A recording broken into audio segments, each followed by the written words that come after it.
servidora Milagro Torres les saluda y les doy la bienvenida a este espacio de la Federación Costarricense de Enfermedades Raras. Iniciamos con una serie de episodios podcast que van a estar en sus hogares, en sus teléfonos y a través de todas las plataformas digitales para que ustedes se conecten y conozcan un poco más. Este podcast es posible gracias a la colaboración del TCU 758 de la Universidad de Costa Rica.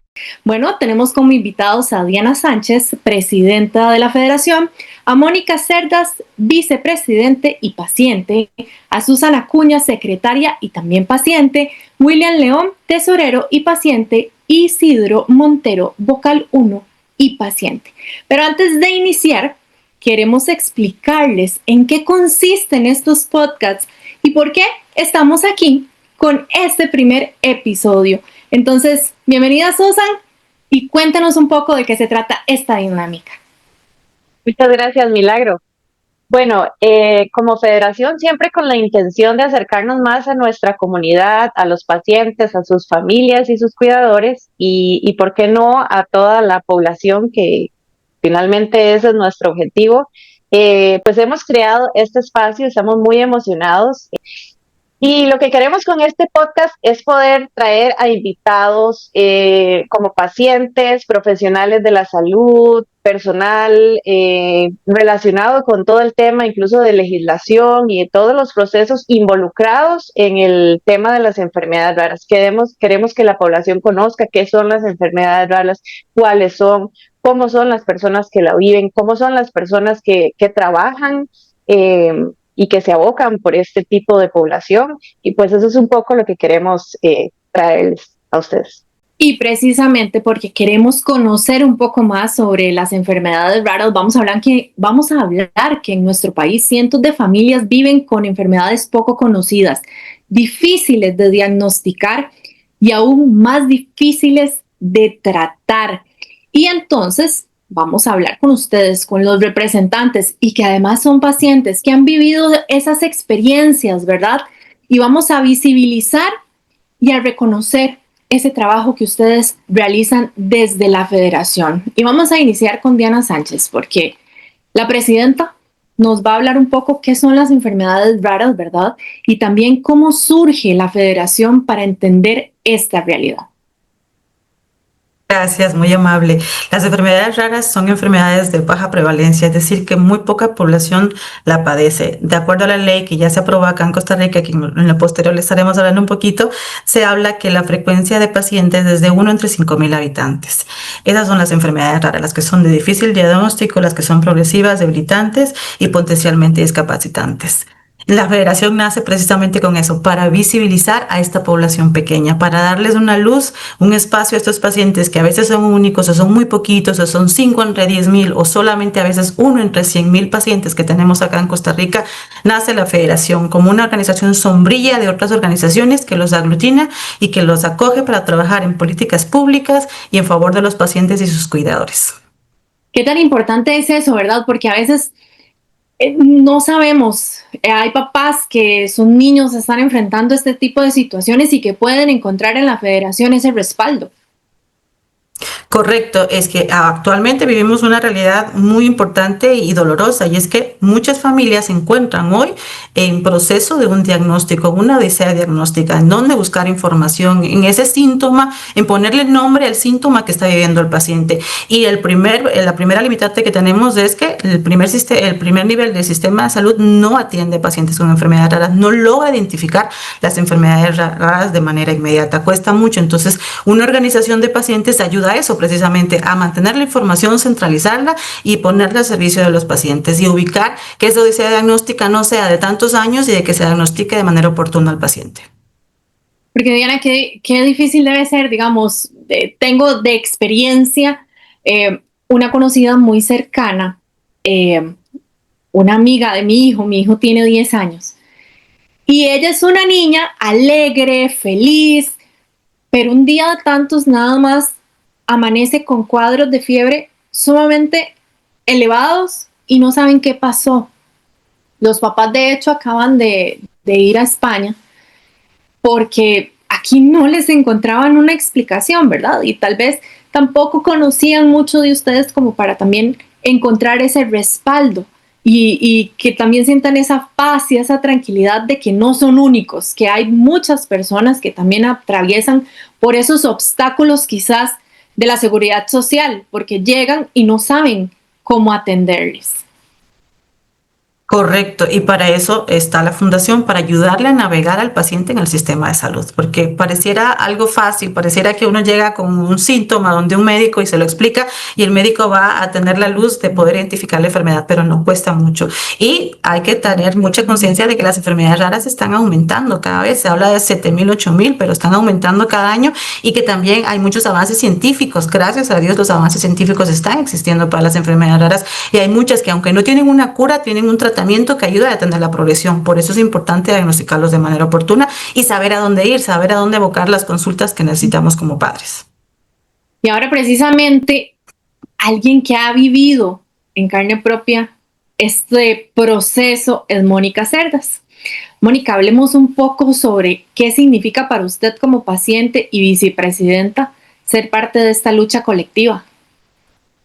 Como dice Diana, es muy difícil, digamos, poder conseguir un diagnóstico oportuno. Muchos pacientes tenemos, en mi caso, una brecha diagnóstica de 24 años, donde es una enfermedad que se diagnostica en teoría desde niños, ¿verdad? En edad pediátrica. Entonces, el poder encontrar a alguien, un grupo de pacientes o varios grupos de pacientes, ¿verdad? En nuestro caso, por ejemplo, el síndrome de Ehlers-Danlos, pero ahí, así como nosotros, también hay otras enfermedades como hemofilia, ¿verdad? O todas las, el montón, digamos, de listas que ya hemos podido, digamos, ubicar acá en el país, unirnos y sentir como esa comprensión, ¿verdad? Por el hecho de que al haber tanto digamos, desconocimiento médico, muchas veces somos incomprendidos, somos casi que invisibles, ¿verdad? Porque, digamos, llegamos a donde un médico y te dicen, sí, no, realmente no tiene nada, o no sabemos qué tiene, ¿verdad? O tal vez tenemos un diagnóstico, pero no tenemos la posibilidad para darle el tratamiento acá, ¿verdad? O es muy costoso para poder darle un tratamiento. Entonces yo siento que poder estar con esta lucha colectiva, como dices, es como transformar mi experiencia personal, ¿verdad? En una herramienta, digamos, de cambio, de apoyo. Como vicepresidenta realmente es como una responsabilidad de poder levantar o darle voz, ¿verdad? O alzar la voz, mejor dicho, a tantas voces que estamos allá en diferentes familias, en diferentes rincones del país, ¿verdad? Y en la parte del podcast, realmente eso es lo que queremos, ¿verdad? Tal vez no solo quedarnos en gran área metropolitana donde tal vez ya nos han acompañado alguna charla, nos han acompañado alguna actividad, sino en esos lugares un poquito más remotos puedan escuchar, que puedan tal vez empatizar con alguna enfermedad que vayamos a hablar acá, ya es algo que nos va a dar como esa fuerza, ¿verdad? Es una fuerza como colectiva, por decirlo así. Mónica, hablemos un poco de usted. Cuéntenos cuál es su diagnóstico y cómo fue todo ese proceso y en qué etapa, digamos, está usted en este momento. Que bueno, mi diagnóstico es el síndrome de Ehlers-Danlos. Es una colagenopatía, es una alteración en la conformación del colágeno. No es que tenemos más o que tenemos menos, sino que ya nuestro colágeno genéticamente viene con esta, digamos, falla, ¿verdad? Entonces, resulta que todo nuestro cuerpo tiene colágeno en alguna parte de nuestro cuerpo, ya llámese la piel, ligamentos, tendones, huesos, en alguna parte del ojo, órganos internos. Entonces la sintomatología pues es muy variada, ¿verdad? Entonces en mi caso desde niño sí presenté mucha sintomatología. Me decían que eran dolores de crecimiento, que quería llamar la atención, que no tenía nada. Y esas cosas también a veces uno como niño le dicen, ¿será que me lo estoy inventando? ¿Será que realmente soy una chiñada? ¿Verdad? Pero luego dejé de crecer, luego empecé a estudiar medicina después de varias fracturas, después de varias luxaciones, ¿verdad? Que se me desmonta, digamos, una articulación y demás. Entonces, veíamos que eso no eran cosas que realmente yo podía, digamos, inventar solo porque sí, ¿verdad? Entonces, ya estudiando medicina fue que empecé más que todo a investigar un poco más sobre mi enfermedad. Tuve ángeles, tuve muchas guías, pero igual era difícil, ¿verdad? Hasta que llegué, digamos, al hospital de niños a los 24 años y me dieron un diagnóstico, ¿verdad? Pero sí fue bastante rudo, porque el hecho de que a mis familiares les dijeran que yo no tenía nada, entonces, por dicha, en mi caso, realmente, aunque ellos les dijeran que no tenía nada, ellos sabían que algo estaba pasando conmigo. Pero no es la historia de todas las familias. A veces hay pacientes que viven esto solos, ¿verdad? A veces, por ejemplo, llegan a mi consulta solitos porque andan buscando una explicación, andan buscando una mejora en su calidad de vida, pero no tiene a veces un soporte, digamos, de familiar, ¿verdad? Un buen núcleo familiar.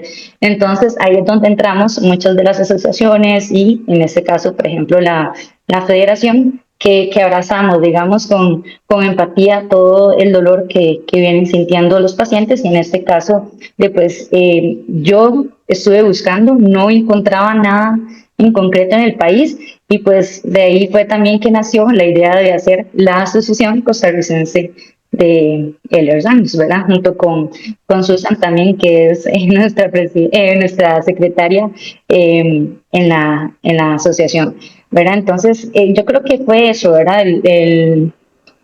La dificultad de no tener un diagnóstico tan grande y no tener ese apoyo nos hizo crear esos espacios. Qué importante. Y bueno, ahora vamos a hablar de un tema básico, creo, porque se ha avanzado mucho en en reconocer, ¿verdad?, las enfermedades raras, y también que la gente no los vea raro, ¿verdad?, sino que haya algo que diga, de verdad, ellos están padeciendo, ellos necesitan un diagnóstico, ellos necesitan un tratamiento para mejorar su calidad de vida. Y aquí entramos al tema de los retos y la ley de enfermedades raras. Quizás Diana nos puede explicar un poquito cómo ustedes lideran la creación de esta ley de enfermedades raras, en qué etapa está actualmente y qué representa esta aprobación para las familias. Diana. Bueno, con mucha emoción compartirles oficialmente, para las personas que quizás no lo sepan, la ley ya fue aprobada hace un año, es la ley 10.550, la ley de protección a los pacientes con enfermedades raras y sus familias. Ese fue un trabajo muy grande que empezó en el año 2020. Empezó precisamente por una mamá que tiene a su chiquito con una atrofia muscular espinal. Esa mamá soy yo. Hace más de 7 años él fue diagnosticado con esta patología, y entre toda la búsqueda de todos los apoyos encontrábamos que nos faltaba el tema de las políticas públicas, nos faltaba ese respaldo jurídico que nos podía ayudar a enfrentarnos con el sistema de salud. Ahí nació ese proceso. La pandemia nos ayudó mucho a trabajar de manera virtual. En el año 2022 nos unimos con muchas organizaciones de pacientes de otro tipo de patologías y logramos presentar el proyecto en ese momento de ley de enfermedades raras en el 2022. Y en el 2024, el 1 de noviembre, se publica oficialmente la ley 10.550, que es la ley oficial de enfermedades raras. Y pues bueno, ¿qué representa? Representa un cambio histórico, representa algo que nunca se ha visto en el país, inclusive en la región somos un ejemplo. Es una ley que tiene contenido presupuestario, es una ley que cumple con los requerimientos básicos y necesarios, es una ley trabajada desde el paciente para el paciente, es decir, nació de nosotros con nuestras necesidades muy en firme para el paciente, para los cuidadores, y más todavía gratificante contarles a las personas que estamos por salir ya finalmente con el reglamento en un tiempo récord, un año después, que era lo que decía el transitorio de la ley, que se pudiera generar este reglamento. Se está cumpliendo, estamos ya en el proceso final, en las últimas etapas, y nosotros hemos sido la voz del paciente en este proceso. Es un trabajo que se ha hecho con el Ministerio de Salud, con la Junta de Protección Social, bueno, muchos otros actores que el Ministerio de Salud convocó, uno de ellos, por supuesto, la sociedad civil, y en eso estuvimos nosotros, la Federación Costarricense de Enfermedades Raras, representando la voz del paciente. Es un reglamento que también, al igual que la ley, cumple con muchísimos requerimientos, y es un pasito más grande en la región porque no se logra tener un reglamento a este nivel. Esto es algo muy importante que como país debemos sentirnos orgullosos y reconocer que hemos tenido un logro histórico a nivel de enfermedades raras. No solamente hemos posicionado el tema, actualmente ya el tema se habla con mayor rapidez, inclusive hay muchos pacientes que se diagnostican mucho más rápido porque ya hay programas, entrevistas, ya se habla más en redes sociales de enfermedades raras. Muchas organizaciones trabajan con sus diferentes patologías. La suma de todos ellos es posicionar el tema y se ha logrado. Y eso, sumándole políticas públicas a favor del paciente, estamos hablando de un logro histórico que debemos reconocerlo, muy importante en el país. Sí, qué importante es, ¿verdad? Porque también cuando uno siente que hay un reglamento, cuando uno siente que hay una ley, como que puedes llegar y pedir, no sé si será la palabra correcta, ¿verdad? Ustedes que han tenido que lidiar con el sistema de salud, quizás nos puedan contar un poco más, y aquí quiero hablar con don William, porque tal vez desde la experiencia personal que tiene don William, ¿verdad? Como paciente, ¿qué es lo más difícil que ha tenido que superar dentro del sistema de salud costarricense, don William? Buenas. Bueno, dentro del sistema han nacido muchas trabas, creo que como todos, el diagnóstico como tal, llegar al diagnóstico, yo soy sobreviviente de la enfermedad de Guillain-Barré, soy parte de la asociación de Guillain-Barré, soy el vicepresidente, pero en aquel entonces, en el año 2014, la enfermedad no se conocía como tal. Entonces, al llegar al hospital, al que no conocen la enfermedad, hay médicos que inclusive en el caso mío decían que yo me estaba haciendo, que era una situación de que yo estaba haciendo, o me estaba volviendo loco o me estaba haciendo. Entonces, la inexperiencia de los médicos a la hora de tratar una enfermedad rara, inclusive a uno mismo lo hace dudar. Más que usted está tratando de ver qué es lo que tiene, no sé cómo explicarle ahorita cómo, la sensación como tal, pero al llegar al hospital y tratar de que un médico acierte en la enfermedad, fue un caos. Tuvieron que hacer 7 punciones lumbares para llegar a un diagnóstico, y cuando llegaron al diagnóstico ya yo había entrado en un paro cardiorrespiratorio. Eso quiere decir que de lo que es los síntomas a la enfermedad como tal, lamentablemente, casi siempre no se diagnostica a tiempo. En el caso de nuestra enfermedad de Guillain-Barré, la mayoría de pacientes pasan a la UCI antes de ser diagnosticados. Realmente se diagnostica prácticamente estando en una cama de UCI con un respirador artificial y en coma prácticamente la mayoría, una situación que se pudo haber analizado, y es más que todo por falta de gente que se especialice en este tipo de situaciones.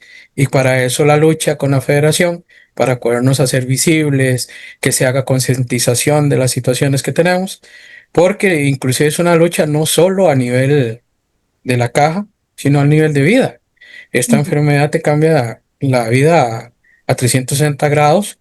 Un día estás feliz, contento, bailando, brincando, y al otro día te despertás cuadrapléjico en una cama, no te puedes mover, no puedes hacer nada.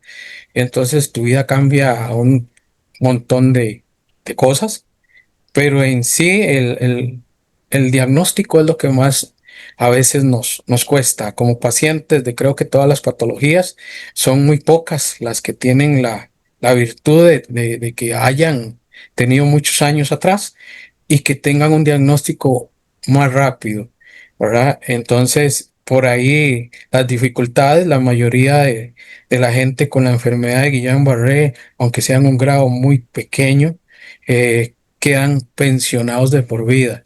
Entonces, imagínate, somos muy pocos los que nos restablecemos a una vida laboral, y de ahí este apoyo que he tenido yo en la federación después de conformarla y saber conocer de muchas patologías, conocer de mucha gente y la ayuda que se necesita, no solo para la parte de nosotros, sino al sistema como tal, y hacerles ver que de verdad se necesita un cambio muy grande en la parte del sistema de la caja.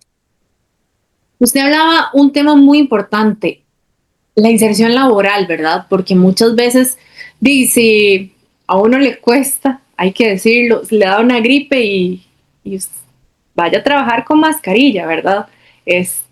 Ahora imagínense ustedes que si no han recibido un diagnóstico, no tienen cómo explicarle a su patrón qué es lo que les está pasando, o cuando son muy chiquititos faltan mucho a clases, o los tienen que llevar constantemente al médico, su círculo social también se altera.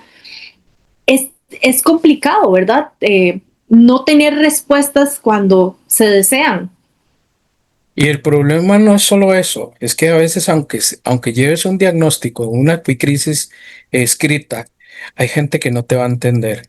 Las enfermedades tienen muchas maneras de afectarnos y en el caso mío, una de las empresas que estuve anteriormente fue cuando regresé del Guillain-Barré.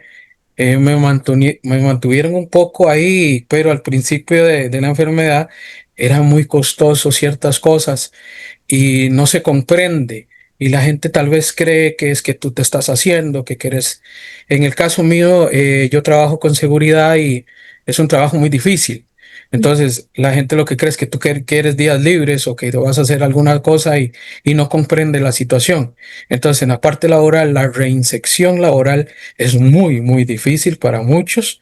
No sé en el caso de los demás, pero en el caso del Guillain-Barré, es prácticamente imposible para los que lo padecen o lo tenemos y somos demasiado pocos que sobrevivimos a la enfermedad y que nos reinsertamos. De hecho, de los que yo conozco en la asociación, de ahí, prácticamente yo y como dos personas más somos los que estamos trabajando. De ahí fuera, nadie. Y hablando tal vez un poquito más de este tema, Susan, ¿qué apoyo brinda la Federación a las personas que reciben un diagnóstico de este tipo? Uy, bueno, Milagro, el ser humano es social por naturaleza, ¿verdad? Y sobre todo en una situación de vulnerabilidad, qué importante es recibir el apoyo de pares, de homólogos a nosotros que estén pasando por una situación similar y que tal vez incluso ya la hayan transitado y nos puedan brindar esa ayuda y esa guía de cómo llevar ese camino que para nosotros es nuevo. Cuando llega un diagnóstico, la federación busca ser un puente entre las asociaciones o las agrupaciones ya existentes que se vinculen con la enfermedad que el nuevo paciente está presentando, aunque también hay casos de enfermedades raras que definitivamente no existe la agrupación. Entonces, incluso en ese caso, la federación viene a fungir como un medio para apoyar a ese paciente que se encuentra solito, llamémoslo así, en esta lucha.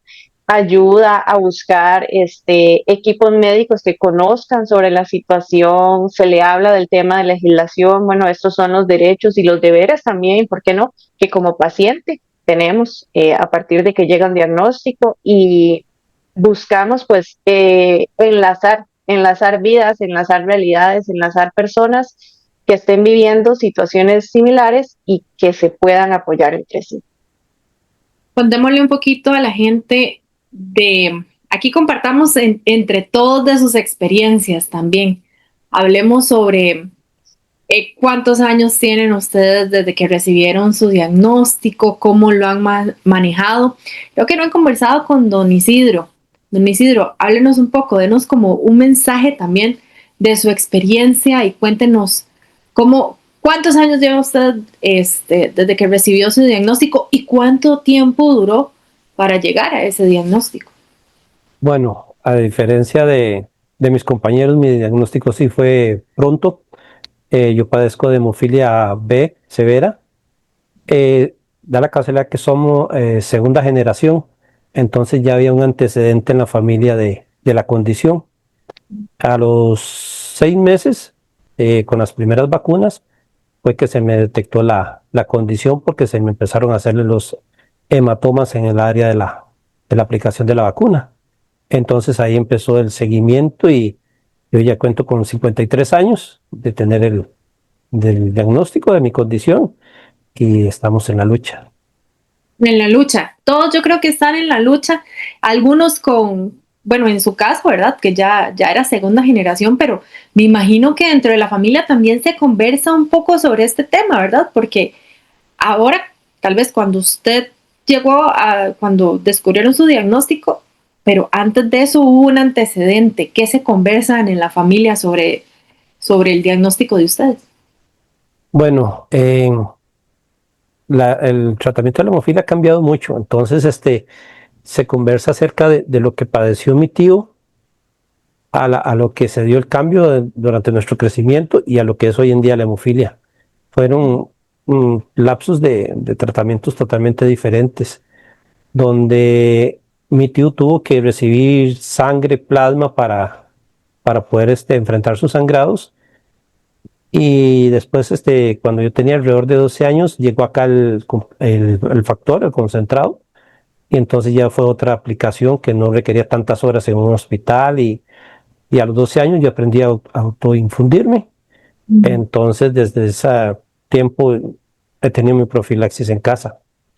Y siempre dialogamos acerca de que todo lo que pasamos, sangrados, eventos, episodios, ausentismos, a la escuela, al colegio, muchas áreas que uno no podía hacer por la condición y, y que hay que enfrentarlo de una otra forma. Mónica, tal vez si hablamos un poco también del diagnóstico suyo, ¿verdad? Y cómo conocer de la enfermedad y qué mensaje le podríamos dar también a los papás, a los jóvenes, a veces tal vez en el proceso de la adolescencia es un poco complicado entender, ¿verdad? ¿Qué mensaje podríamos darle a las personas que están pasando por este proceso? Bueno, realmente, como te decía, es un proceso difícil, más que todo, tal vez si ya somos diagnosticados con un poquitito más de años, ¿verdad? Que incluso puede ser que ya tengamos algunas secuelas, incluso, por ejemplo, cirugías ortopédicas que uno trata de evitarla lo más que se pueda.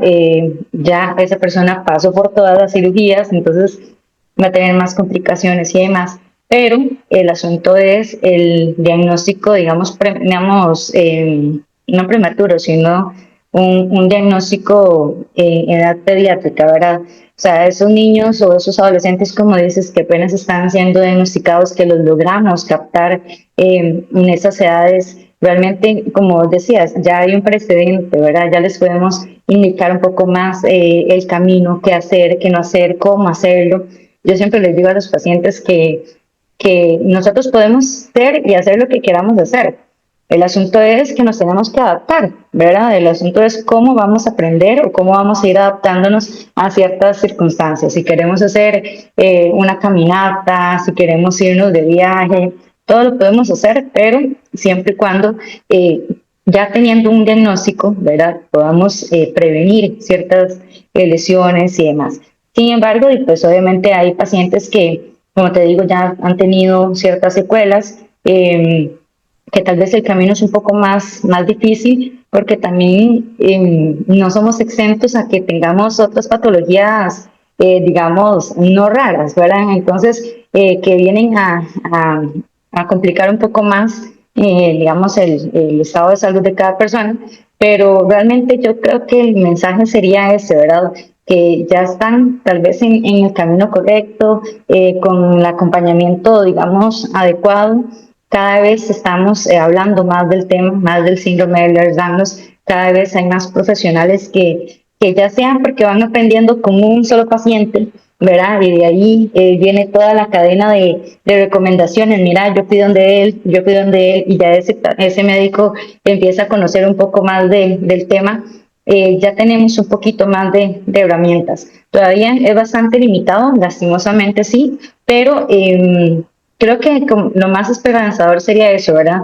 Al conocer nuestro diagnóstico, vamos a poder adaptarnos para poder tener una mejor calidad de vida.